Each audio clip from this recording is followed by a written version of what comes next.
لسنا في العصر العباسي ولسنا في الدولة الأموية، لكننا في عصر شباب يتنصل من أقوى هوية، في زمن شباب مهزوم منبهر بالإنجليزية، وكأن عصورنا في الماضي ما كانت أبدا ذهبية. لا عجب بأن تسأل عن سر غياب اللغة العربية، أن تتساءل عن دورها بدهاليز البحث العلمية، وإجابة سؤلك في أنها قد غابت ظلما وبفرية من أبنائها هم ظلموها واتهموها بالرجعية. اللغة تعبر عن قوة أهلها من بين الأمم، ألسنة شعوب العالم يفتخر بها منذ القدم.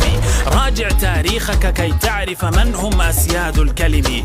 الأدب العربي تربع زمنا في أعلى القمم، تتحسس من لغة تتغزل بالسيف وشدة ضربه، ما بالك لم تذكر من يتغنى ببطولات الحرب من أمم أخرى ولغات، وأولئك من غير العرب. الكل يمجد أسلحته من أقصى الشرق إلى الغرب. ثاني أصعب لغة تنطق مع ذلك يدرسها الصبية، في كل الأقطار تردد، بالقرآن لغتنا ستحيا. كيف تغيب دور العرب بالمصفوفات الرقمية، والعالم يكتب أرقاما خرجت من رحم العربية؟ ما بالك تستهزئ بقواعد لغتك وتشكك فيها، تسخر من جرها من نصبها وتركت جمال قوافيها. روعة لغتك ذي